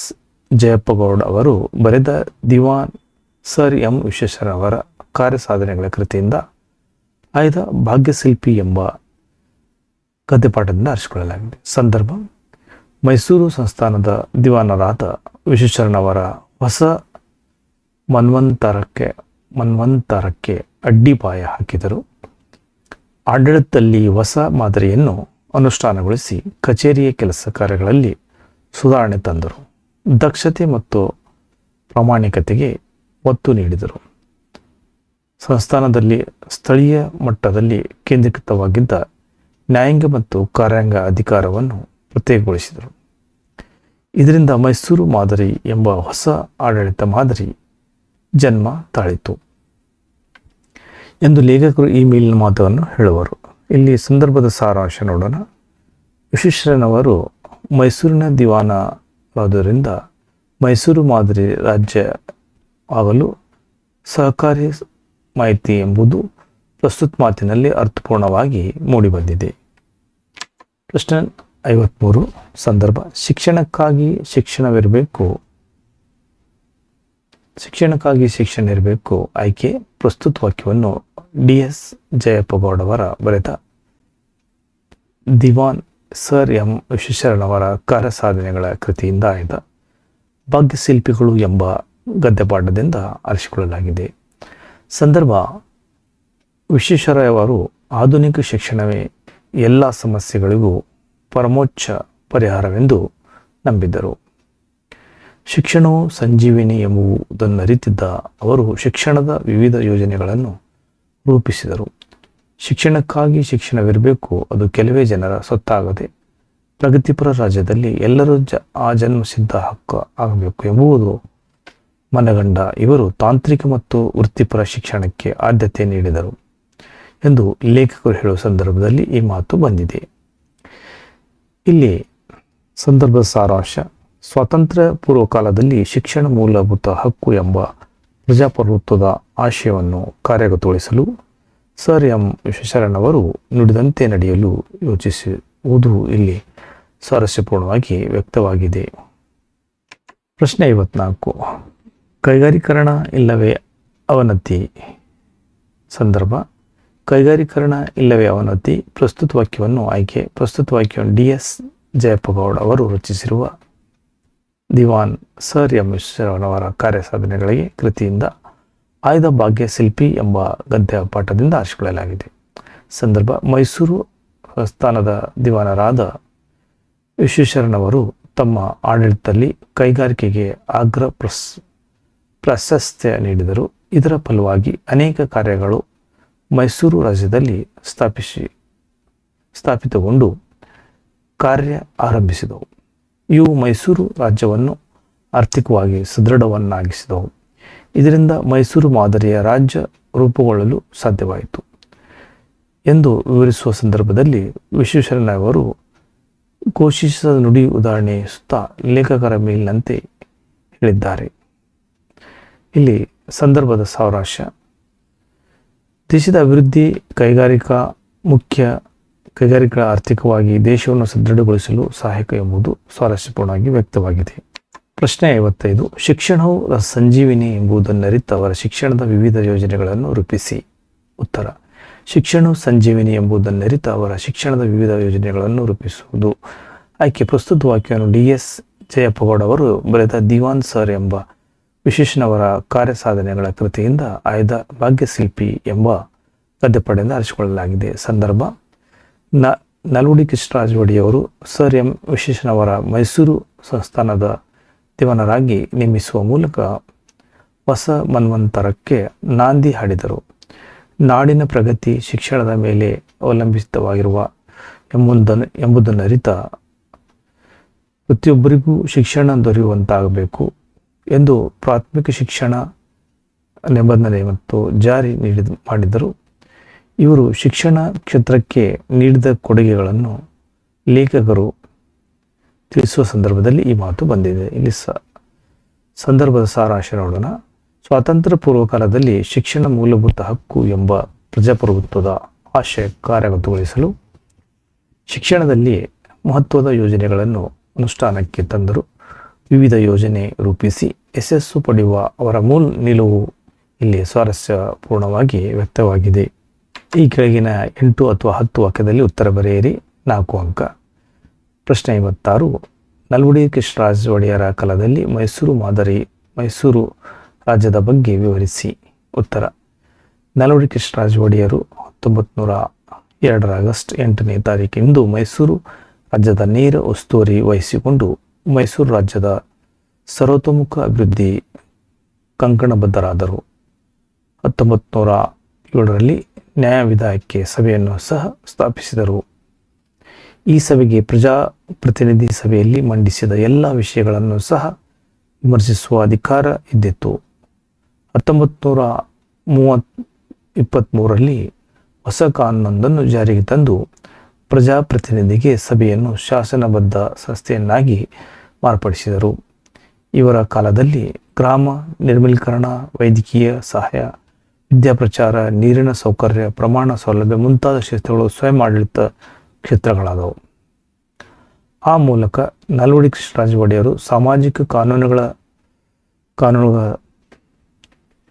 ಹರಿಕಾರ ಎಂಬುದು ಹೆಸರಾದ ಸಾಹಿತ್ಯ, ಸಂಗೀತ, ವಾಸ್ತುಶಿಲ್ಪ ಅಭಿವೃದ್ಧಿಗೆ ನೀಡಿದರಲ್ಲದೆ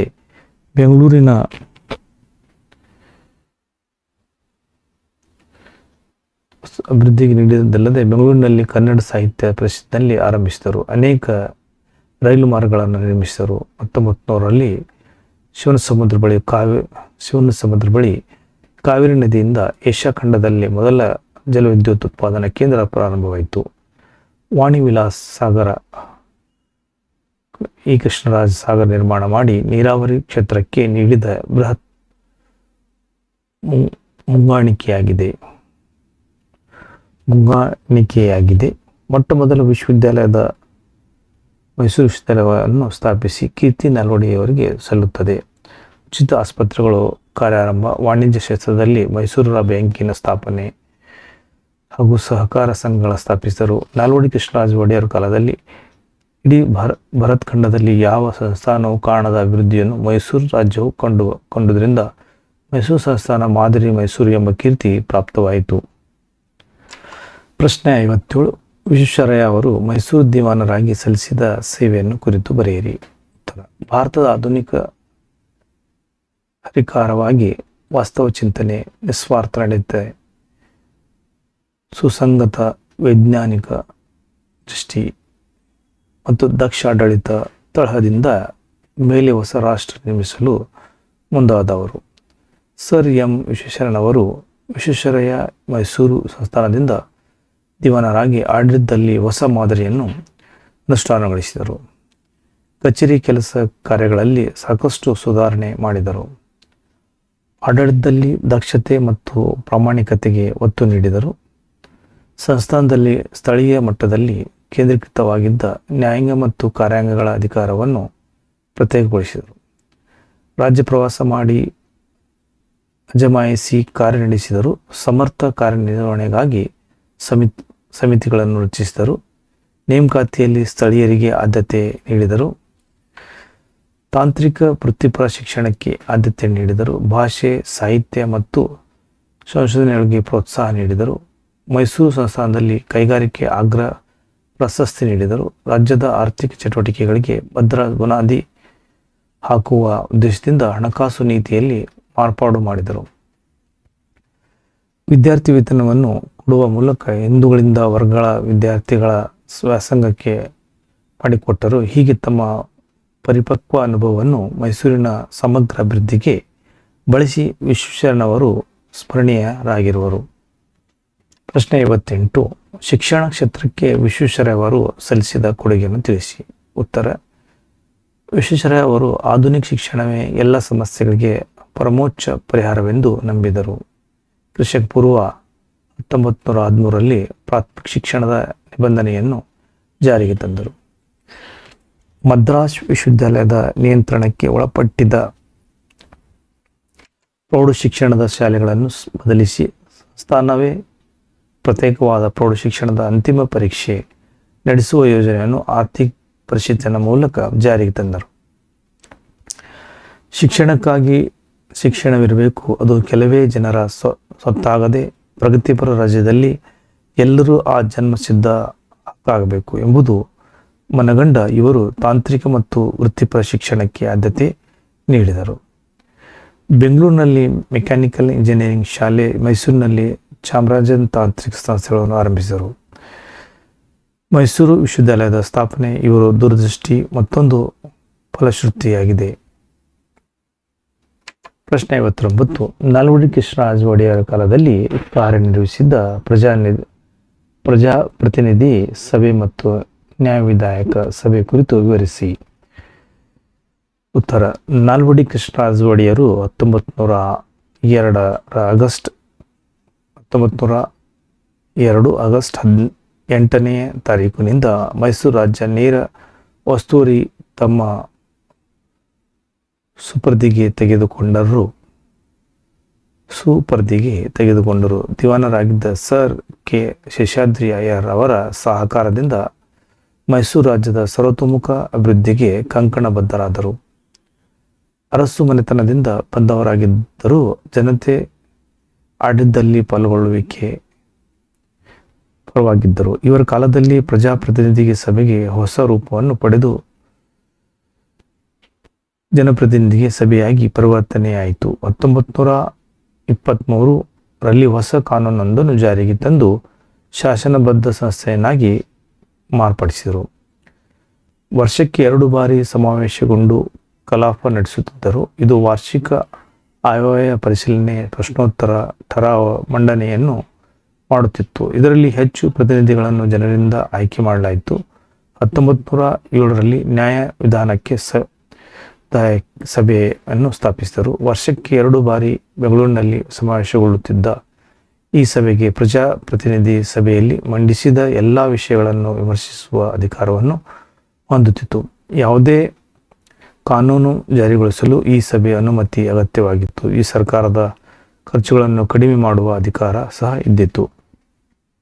ಪ್ರಶ್ನೆ 60. ವಿಶ್ವೇಶ್ವರಯ್ಯ ಅವರು ಮುಂಬೈ ಪ್ರಾಂತ್ಯದ ಲೋಕೋಪಯೋಗಿ ಇಲಾಖೆಯಲ್ಲಿ ಸಲ್ಲಿಸಿದ ಸೇವೆಯನ್ನು ವಿವರಿಸಿ. ಉತ್ತರ.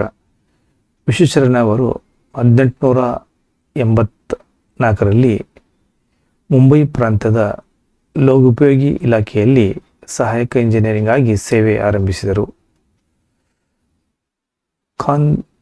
ಖಾಂದೇಶ್ ಮತ್ತು ನಾಸಿಕ್ ಜಿಲ್ಲೆಗಳಲ್ಲಿ ಹರಿಯುತ್ತಿದ್ದ ಪಂಜ್ರಾ ನದಿಯ ನೀರಾವರಿ ಕಾಲುವೆ ತೂಗು ಮೇಲ್ಗಾಲುವೆಯನ್ನು ನಿರ್ಮಿಸಿದ ಕಾರ್ಯದಲ್ಲಿ ಯಶಸ್ಸುಗೊಳಿಸಿ ಮೇಲಾಧಿಕಾರಿಗಳ ಮೆಚ್ಚುಗೆ ಪಾತ್ರರಾದರು.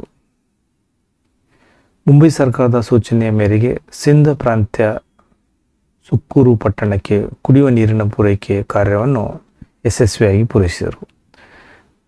ಅಂದಿನ ಮುಂಬೈ ಪ್ರಾಂತ್ಯದ ಗವರ್ನರ್ ಆಗಿದ್ದ ಲಾರ್ಡ್ ಸನ್ ಹರ್ಸ್ಟ್ ಅವರು ಅವರನ್ನು ಮುಕ್ತ ಕಂಠದಿಂದ ಹಾಡಿ ಹೊಗಳಿದರು. ಪೂನಾದ ಯುಥಾ ಕಾಲುವೆಗಳಿಗೆ ನೀರಿನ ಮೇಲೆ ಆದ ಪೀಪ್ ಜಲಾಶಯಕ್ಕೆ ಸ್ವಯಂಚಾಲಿತ ಬಾಗಿಲುಗಳನ್ನು ಅಳವಡಿಸಿದರು. ಸ್ವಯಂಚಾಲಿತ ಬಾಗಿಲುಗಳು ಅನ್ವೇಷಣೆಗೆ ವಿಶ್ವೇಶ್ವರಯ್ಯವರ ಸಾಧನೆ ಕಿರೀಟಕ್ಕೆ ಮತ್ತೊಂದು ಗೆರೆಯನ್ನು ಸೇರಿತು. ನಂತರ 4 ವರ್ಷಗಳ ಕಾಲ ಮುಂಬೈ ಪ್ರಾಂತ್ಯದ ಸ್ಯಾನಿಟರಿ ಇಂಜಿನಿಯರ್ ಆಗಿ ನೇಮಕಗೊಂಡರು. ಈ ಹುದ್ದೆಗೆ ನೇಮಕವಾದ ಪ್ರಥಮ ಭಾರತೀಯರು ಎಂಬುದು ಗಮನಾರ್ಹ ಅಂಶವಾಗಿದೆ. ಪ್ರಶ್ನೆ 61. ನಾಲ್ವಡಿ ಕೃಷ್ಣರಾಜ ಒಡೆಯರು ಸ್ಥಾಪಿಸಿದ ನ್ಯಾಯ ವಿಧಾಯಕ ಸಭೆ ಮತ್ತು ಜಾರಿಗೆ ತಂದ ಸಾಮಾಜಿಕ ಕಾನೂನುಗಳನ್ನು ಕುರಿತು ಬರೆಯಿರಿ. ಪ್ರಶ್ನೆ 61. ನಾಲ್ವಡಿ ಕೃಷ್ಣರಾಜ ಒಡೆಯರು ಸ್ಥಾಪಿಸಿದ ನ್ಯಾಯ ವಿಧಾಯಕ ಸಭೆ ಮತ್ತು ಜಾರಿಗೆ ತಂದ ಸಾಮಾಜಿಕ ಕಾನೂನುಗಳನ್ನು. ನ್ಯಾಯ ವಿಧಾಯಕ ಸಭೆ. ನಾಲ್ವಡಿ ಕೃಷ್ಣರಾಜ ಒಡೆಯರು 1907ರಲ್ಲಿ ನ್ಯಾಯ ವಿಧಾಯಕ ಸಭೆಯನ್ನು ಸ್ಥಾಪಿಸಿದರು. ಇದರ ಸದಸ್ಯರ ಸಂಖ್ಯೆ 50. ಇದರಲ್ಲಿ ಜನರಿಂದ ಆಯ್ಕೆಯಾದವರು 22 ಸದಸ್ಯರು. ಮೇಲ್ಮನೆ ರೀತಿಯಲ್ಲಿ ಕಾರ್ಯನಿರ್ವಹಿಸುತ್ತಿದ್ದ ಈ ಸಂಸ್ಥೆ ಜೂನ್ ಮತ್ತು ಡಿಸೆಂಬರ್ ತಿಂಗಳಲ್ಲಿ ಬೆಂಗಳೂರಿನಲ್ಲಿ ಪ್ರಜಾಪ್ರತಿನಿಧಿ ಸಭೆಯಲ್ಲಿ ಮಂಡಿಸಿದ ಎಲ್ಲ ವಿಷಯಗಳನ್ನು ವಿಮರ್ಶಿಸುವ ಅಧಿಕಾರ ಈ ಸಂಸ್ಥೆಗೆ ಇದ್ದಿತು. ಪ್ರಮುಖವಾಗಿ ಯಾವುದೇ ಕಾನೂನು ಜಾರಿಗೊಳಿಸಲು ಆ ಸಭೆಯ ಅನುಮತಿ ಅಗತ್ಯವಾಗಿತ್ತು. ಈ ಸಭೆಗೆ ಸರ್ಕಾರದ ಖರ್ಚುಗಳನ್ನು ಕಡಿಮೆ ಮಾಡುವ ಅಧಿಕಾರ ಸಹ ಇದ್ದಿತು. ಜಾರಿಗೆ ತಂದ ಸಾಮಾಜಿಕ ಕಾನೂನುಗಳು 1909ರಲ್ಲಿ ದೇವದಾಸಿ ಪದ್ಧತಿ ನಿಷೇಧ, 1910ರಲ್ಲಿ ಬಸವ ಪದ್ಧತಿ, ಗೆಜ್ಜೆ ಪೂಜೆ ಪದ್ಧತಿ ಸಂಪೂರ್ಣ ನಿರ್ಮೂಲನೆಗೆ, 1939ರಲ್ಲಿ ವೇಶ್ಯಾವೃತ್ತಿ ತಡೆಗಟ್ಟುವ ಕಾಯ್ದೆ, ವಿಧವಾ ಮರುವಿವಾಹ ಕಾಯ್ದೆ, ಸ್ತ್ರೀಯರಿಗೆ ಕಡ್ಡಾಯ ಶಿಕ್ಷಣ ಜಾರಿಗೆ, 1914ರಲ್ಲಿ ಶಾಲಾ ಪ್ರವೇಶಕ್ಕೆ ಜಾತಿ ಪರಿಗಣನೆ ನಿಷೇಧ, 1990 19ರಲ್ಲಿ ಮಾಧ್ಯಮಿಕ ಶಾಲಾ ಶಿಕ್ಷಣ ಶುಲ್ಕ ರದ್ದತಿ. 1927ರಲ್ಲಿ ಮೊಟ್ಟ ಬಾರಿಗೆ ಸ್ತ್ರೀಯರಿಗೆ ಮತದಾರ ಹಕ್ಕು. 1905ರಲ್ಲಿ ಸಹಕಾರಿ ಕಾರ್ಮಿಕರ ಕಾಯ್ದೆ. 1913ರಲ್ಲಿ ಮೈಸೂರು ಗ್ರಾಮ ನ್ಯಾಯಾಲಯದಲ್ಲಿ ಕಾಯ್ದೆ. 1918ರಲ್ಲಿ ಗ್ರಾಮ ಪಂಚಾಯಿತಿಗಳ ಕಾಯ್ದೆ ಜಾರಿಗೆ ತಂದರು. ಈ ಕೆಳಗಿನ ಗದ್ಯ ಭಾಗವನ್ನು ಮನಸ್ಸಿನಲ್ಲಿ ಓದಿಕೊಂಡು ಕೊಟ್ಟಿರುವ ಪ್ರಶ್ನೆಗಳಿಗೆ ಉತ್ತರವನ್ನು ಬರೆಯಿರಿ. ಪ್ರಶ್ನೆ 62. ಮನಸ್ಸು ರೋಗವನ್ನು ಸೃಷ್ಟಿಸಬಲ್ಲದು. ಮನಸ್ಸು ರೋಗವನ್ನು ಸೃಷ್ಟಿಸಬಲ್ಲದು, ಗುಣಪಡಿಸಬಲ್ಲದ್ದು. ತಾಳ್ಮೆ, ಕರುಣೆ, ದಾನಬುದ್ಧಿ, ನಿಸ್ವಾರ್ಥ, ಸೇವಾ ಮನೋಭಾವ ಇವೇ ಮೊದಲಾದ ರಚನಾತ್ಮಕ ಭಾವನೆಗಳು ದೇಹಯಂತ್ರದ ಎಲ್ಲ ಭಾಗಗಳಲ್ಲಿ ಉತ್ಸಾಹಯುತ ಆರೋಗ್ಯಕರ ಚಟುವಟಿಕೆಗಳಿಗೆ ಕಾರಣವಾಗುತ್ತವೆ. ನಮ್ಮಲ್ಲಿ ಸಂತೋಷ, ತೃಪ್ತಿ ಹಾಗೂ ಸೃಜನಶೀಲತೆಯ ಪ್ರವೃತ್ತಿಗಳನ್ನು ಎಚ್ಚರಿಸಿಗೊಳಿಸುತ್ತವೆ. ಹಾಗೆ ನಿಷೇಧಮಯ ಭಾವನೆಗಳಿಂದ ಭಯ, ಚಿಂತೆ, ದ್ವೇಷ, ಅಸೂಯೆ, ಸೋಲಿನ ಮನೋಭಾವ ಹಾಗೂ ಸಂಕುಚಿತ ಸ್ವಾರ್ಥದ ನಾನಾ ಅವತಾರಗಳು ಸಮಸ್ತ ದೇಹ ಮತ್ತು ಅಂಗಾಂಗಗಳಿಗೆ ಕೆಡುಕುನುಂಟು ಮಾಡಿ ರೋಗಕ್ಕೆ ಕಾರಣವಾಗುತ್ತದೆ. ಪ್ರಸನ್ನತೆ, ಶಾಂತತೆ, ಧೈರ್ಯ, ಆತ್ಮವಿಶ್ವಾಸ, ದೃಢನಿಶ್ಚಯ ಇವೇ ಮೊದಲಾದ ಭಾವನೆಗಳು ಶರೀರದ ಸುಸ್ಥಿತಿಗೆ ಆರೋಗ್ಯವರ್ಧಕ ಟಾನಿಕ್ಗಿಂತ ಹೆಚ್ಚಿನ ಸಹಾಯ ಮಾಡುತ್ತವೆ. ಮನಸ್ಸಿನಲ್ಲಿ ಉದಿಸುವ ಯೋಚನೆ ಎಂಬ ದ್ರವ್ಯದಿಂದ ವಿಷಯವನ್ನು ತಯಾರಿಸಬಹುದು, ಅಮೃತವನ್ನು ತಯಾರಿಸಬಹುದು. ಮನಸ್ಸು ಕೆಲಸ ಮಾಡುವ ಸೂಕ್ಷ್ಮ ನಿಯಮವನ್ನು ತಿಳಿದುಕೊಂಡರೆ ಶ್ರದ್ಧೆಯಿಂದ ಶ್ರಮಿಸಿದರೆ ವಿಷಯವನ್ನು ಅಮೃತನಾಗಿಸಬಹುದು. ಈ ಗದ್ಯ ಭಾಗಗಳಿಗೆ ಪ್ರಶ್ನೆಗಳು. ಪ್ರಶ್ನೆ 62. ಆರೋಗ್ಯಕರ ಚಟುವಟಿಕೆಗಳಿಗೆ ಕಾರಣವಾಗುವ ಅಂಶಗಳನ್ನು ತಿಳಿಸಿ. ಉತ್ತರ. ಆರೋಗ್ಯ ಚಟುವಟಿಕೆಗೆ ಕಾರಣವಾದ ಅಂಶಗಳು ತಾಳ್ಮೆ, ಕರುಣೆ, ದಾನಬುದ್ಧಿ, ನಿಸ್ವಾರ್ಥ, ಸೇವಾ ಮನೋಭಾವ ಇವೇ ಮೊದಲಾದ ರಚನಾತ್ಮಕ ಭಾವನೆಗಳು ದೇಹಯಂತ್ರದ ಎಲ್ಲ ಭಾಗಗಳಲ್ಲಿ ಉತ್ಸಾಹಯುತ ಆರೋಗ್ಯಕರ ಚಟುವಟಿಕೆಗಳು ಕಾರಣವಾಗುತ್ತವೆ. ತಾಳ್ಮೆ, ಕರುಣೆ, ದಾನಬುದ್ಧಿ, ನಿಸ್ವಾರ್ಥ, ಸೇವಾ ಮನೋಭಾವ. ಇದರಲ್ಲಿ ಆ ಪ್ರಶ್ನೆ. ದೇಹ ಹಾಗೂ ಅಂಗಾಂಗಗಳಿಗೆ ಕೆಡುಕುನುಂಟು ಮಾಡುವ ಅಂಶಗಳಾವು. ಉತ್ತರ. ನಿಷೇಧಮಯ ಭಾವನೆಗಳಿಂದ ಭಯ, ಚಿಂತೆ, ದ್ವೇಷ, ಅಸೂಯೆ,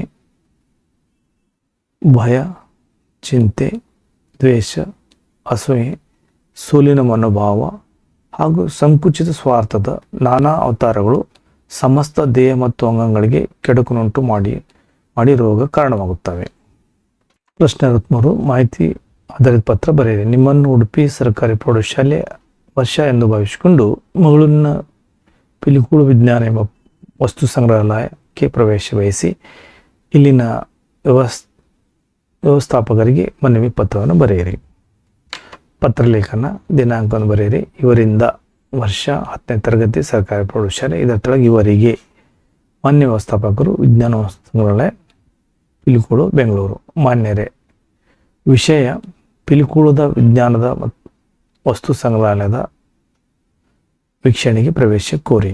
ನಾನು ಉಡುಪಿ ಸರ್ಕಾರಿ ಪ್ರೌಢಶಾಲೆ 10ನೇ ತರಗತಿಯಲ್ಲಿ ಓದುತ್ತಿರುವ ವಿದ್ಯಾರ್ಥಿನಿ ಕುಮಾರಿ ವರ್ಷ ಎಂಬುವಳಾಗಿದ್ದು, ನಾನು ನನ್ನ ಕುಟುಂಬದೊಂದಿಗೆ ಇಂದು ಪಿಲಿಕುಳದ ವಿಜ್ಞಾನ ವಸ್ತು ಸಂಗ್ರಹಾಲಯಕ್ಕೆ ಶೈಕ್ಷಣಿಕ ಉದ್ದೇಶದಿಂದ ಭೇಟಿ ನೀಡಬೇಕೆಂದಿದ್ದೇವೆ. ಶಾಲೆಯ ವಿಜ್ಞಾನ ಶಿಕ್ಷಕರು ಈ ಮೊದಲು ತರಗತಿಯಲ್ಲಿ ಪಿಲಿಕುಳ ವಿಜ್ಞಾನ ಎಂಬ ಸಂಗ್ರಹಾಲಯದ ಬಗ್ಗೆ ಮಾಹಿತಿಯನ್ನು ಸಂಗ್ರಹಿಸಲು ಮತ್ತು ವೀಕ್ಷಣೆಗೆ ಉತ್ಸಾಹಗಳಾಗಿರುತ್ತೇನೆ. ಕಾರಣ ಮಾಹಿತಿ ನೀಡಿದ್ದರು. ಹಾಗಾಗಿ ನಾನು ವಸ್ತು ಸಂಗ್ರಹಾಲಯದ ಬಗ್ಗೆ ಮಾಹಿತಿಯನ್ನು ಸಂಗ್ರಹಿಸಲು ಮತ್ತು ವೀಕ್ಷಣೆಗೆ ಉತ್ಸುಕಳಾಗಿರುತ್ತೇನೆ. ಕಾರಣ ತಾವು ತಮಗೆ ಪಿಲಿಕುಳದ ವಿಜ್ಞಾನ ಮತ್ತು ವಸ್ತು ಸಂಗ್ರಹಾಲಯದ ವೀಕ್ಷಣೆಗೆ ಅನುಕೂಲ ಮಾಡಿಕೊಡಬೇಕೆಂದು ತಮ್ಮಲ್ಲಿ ವಿನಂತಿಸುತ್ತೇನೆ. ವಂದನೆ ಒಳಗೊಂಡನೆ ಮುಗಿಸಬೇಕು. ತಮ್ಮ ವಿಶ್ವಾಸಿ ವರ್ಷ ಅಂತೇಳಿ ಇಲ್ಲಿ ಮುಗಿಸ್ಬೇಕು. ಹೊರವಿಳಾಸ ಈ ರೀತಿ ಬರುತ್ತೆ. ಇವರಿಂದ ಮಾನ್ಯ ವ್ಯವಸ್ಥಾಪಕರು ವಿಜ್ಞಾನ ವಸ್ತು ಸಂಗ್ರಹಾಲಯ ಪಿಲಿಕುಳ ಮಂಗಳೂರು. ಇವರಿಂದ ವರ್ಷ 10ನೇ ತರಗತಿ ಸರ್ಕಾರಿ ಪ್ರೌಢಶಾಲೆ ಉಡುಪಿ. ಈ ರೀತಿ ಬರಿಬಹುದು. ಈ ಕೆಳಗಿನ ವಿಷಯಕ್ಕೆ 15 ವಾಕ್ಯಗಳಿಗೆ ಕಡಿಮೆಯಿಲ್ಲದಂತೆ ಪ್ರಬಂಧ ಬರೆಯಿರಿ. ಪ್ರಶ್ನೆ 64. ಮಹಿಳಾ ಸಬಲೀಕರಣ. ಇದರ ಬಗ್ಗೆ ಪ್ರಬಂಧವನ್ನು ಬರೆಯುವುದು. 5 ಅಂಕ. ಪ್ರಬಂಧ ಮಹಿಳಾ ಸಬಲೀಕರಣ. ಪೀಠಿಗೆ. ತೊಟ್ಟಿಲು ತೂಗುವ ಕೈ ಜಗತ್ತನ್ನು ಆಳಬಲ್ಲದ್ದು. ಹೆಣ್ಣೊಂದು ಕಲಿತರೆ ಶಾಲೆಯೊಂದು ತೆರೆದಂತೆ ಎಂದೆಲ್ಲ ಹೇಳುವ ಸಮಾಜದಲ್ಲಿ ಇಂದಿಗೂ ಮಹಿಳೆ 2ನೇ ದರ್ಜೆ ಪ್ರಜೆಯಂತಿರುವುದು ಅವಮಾನಕರ ಸಂಗತಿ. ಮಹಿಳಾ ಸಬಲೀಕರಣವು ಕೇವಲ ದರ್ಜೆ ಪ್ರಜೆಯಂತಿರುವುದು ಅವಮಾನಕರ ಸಂಗತಿ. ಮಹಿಳಾ ಸಬಲೀಕರಣವು ಕೇವಲ ಸ್ತ್ರೀಯರಿಗೆ ಸಂಬಂಧಿಸಿದ ವಿಷಯವಲ್ಲ, ಇದು ಇಡೀ ಸಮಾಜದ ಅಭಿವೃದ್ಧಿಯ ಸಂಕೇತವಾಗಿದೆ.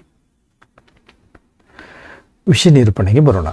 ಮಹಿಳೆಯರಲ್ಲಿ ಆತ್ಮವಿಶ್ವಾಸ ಬೆಳೆಸುವುದು ಮತ್ತು ಸ್ವಾವಲಂಬಿಗಳನ್ನಾಗಿ ಮಾಡುವುದು ಹಾಗೂ ರಾಜಕೀಯ, ಸಾಮಾಜಿಕ ಮತ್ತು ಆರ್ಥಿಕ ಕ್ಷೇತ್ರಗಳಲ್ಲಿ ಸಮಾನ ಅವಕಾಶಗಳನ್ನು ಒದಗಿಸುವುದು ಮಹಿಳಾ ಸಬಲೀಕರಣವಾಗಿದೆ. ಲಿಂಗ ಸಮಾನತೆ ಮತ್ತು ಮಹಿಳೆಯರ ಹಕ್ಕುಗಳ ರಕ್ಷಣೆ ಸಬಲೀಕರಣ ಮುಖ್ಯ ಉದ್ದೇಶವಾಗಿದೆ. ಶತಮಾನಗಳಿಂದಲೂ ಮಹಿಳೆಯರನ್ನು ಕೇವಲ ಮನೆಯ ಕೆಲಸಗಳಿಗೆ ಸೀಮಿತಗೊಳಿಸಲಾಗಿತ್ತು. ಶಿಕ್ಷಣದ ಕೊರತೆ, ಬಾಲ್ಯ ವಿವಾಹ ಮತ್ತು ಸಾಮಾಜಿಕ ಕಟ್ಟುಪಾಡುಗಳು ಅವರ ಪ್ರಗತಿಗೆ ಅಡ್ಡಿಯಾಗಿದ್ದವು. ಲಿಂಗ ತಾರತಮ್ಯ ಮತ್ತು ಪುರುಷ ಪ್ರಧಾನ ಸಮಾಜದ ಚಿಂತನೆಗಳು, ಅನಕ್ಷರತೆ, ಮುಕ್ತ ಆರ್ಥಿಕ ಅಸಮಾನತೆ ಹಾಗೂ ಮಹಿಳೆಯರ ಮೇಲಿನ ದೌರ್ಜನ್ಯ, ಮುಕ್ತ ಭದ್ರತೆ ಕೊರತೆ ಇದೆ.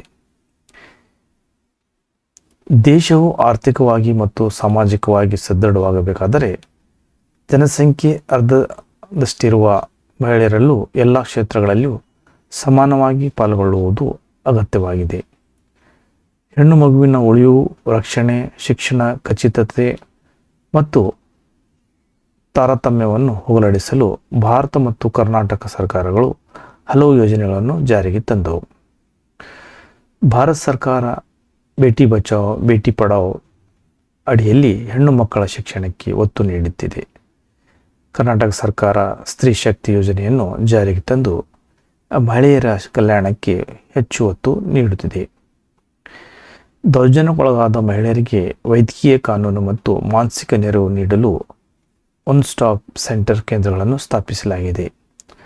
ಸಂಕಷ್ಟದಲ್ಲಿರುವ ಅಥವಾ ವಸತಿವಲ್ಲದ ಮಹಿಳೆಯರಿಗೆ ಆಹಾರ, ಬಟ್ಟೆ, ಆಶ್ರಯ ನೀಡಲು ಸ್ವಾಧಾರ ಗೃಹಗಳ ಯೋಜನೆಯನ್ನು ಇವೆ.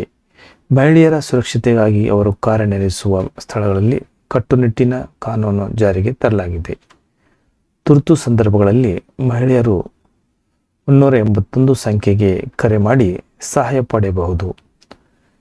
ಮಹಿಳೆಯರು ಆರ್ಥಿಕ ಸಬಲತೆಗಾಗಿ ಸ್ವಸಹಾಯ ಸಂಘಗಳ ಮೂಲಕ ಸಾಲ ಸೌಲಭ್ಯವನ್ನು ಒದಗಿಸಲಾಗುತ್ತಿದೆ. ನೀತಿ ಆಯೋಗ ಮಹಿಳಾ ಉದ್ಯಮಗಳಿಗೆ ಪ್ರೋತ್ಸಾಹ ನೀಡಲು ಮಹಿಳಾ ಉದ್ಯಮಶೀಲತೆ ವೇದಿಕೆಯನ್ನು ಸ್ಥಾಪಿಸಿದೆ. ಉಪಸಂಹಾರ: ಮಹಿಳೆಯ ಸಬಲೀಕರಣ ಕೇವಲ ಸರ್ಕಾರದ ಹೊಣೆಯನ್ನು ಅಲ್ಲ, ಸಮಾಜದ ಪ್ರತಿಯೊಬ್ಬ ವ್ಯಕ್ತಿ ಹಾಗೂ ಕರ್ತವ್ಯವಾಗಿದೆ. ಶಿಕ್ಷಣ, ಆರ್ಥಿಕ ಸ್ವಾತಂತ್ರ್ಯ ಮತ್ತು ಸಮಾಜದ ಬದಲಾದ ದೃಷ್ಟಿಕೋನದಿಂದ ಮಹಿಳಾ ಸಬಲೀಕರಣ ಸಂಪೂರ್ಣವಾಗಿ ಸಾಧಿಸಲು ಸಾಧ್ಯ. ಮಹಿಳೆಯರಿಗೆ ಗೌರವಯುತ ಜೀವನ ನೀಡುವ ಜವಾಬ್ದಾರಿ ನಮ್ಮೆಲ್ಲರ ಮೇಲಿನ. ಮಹಿಳೆ ಪ್ರಗತಿ ಪಥದಲ್ಲಿ ಚಲಿಸಿದರೆ ಕುಟುಂಬ, ಗ್ರಾಮ ಮತ್ತು ದೇಶ ಪ್ರಗತಿಯಾಗುವುದು. ಮಹಿಳೆಯರು ಸಬಲರಾದಾಗ ಮಾತ್ರ ಸ್ಥಿರವಾದ ಮತ್ತು ಉತ್ತಮ ರಾಷ್ಟ್ರ ನಿರ್ಮಾಣ ಸಾಧ್ಯ. ಗದ್ಯಭಾಗ 3 ಭಾಗ್ಯಶಿಲ್ಪಿ. ಈ ವಿಡಿಯೋವನ್ನು ಸಂಪೂರ್ಣವಾಗಿ ನೋಡೋದಕ್ಕೆ ಎಲ್ಲ ವಿದ್ಯಾರ್ಥಿಗಳಿಗೆ ಧನ್ಯವಾದಗಳು. ಈ ವಿಡಿಯೋ ಎಲ್ಲ ವಿದ್ಯಾರ್ಥಿಗಳಲ್ಲಿ ಶೇರ್ ಮಾಡಿ, ಲೈಕ್ ಮಾಡಿ, ಸಬ್ಸ್ಕ್ರೈಬ್ ಆಗಿ. ಧನ್ಯವಾದಗಳು.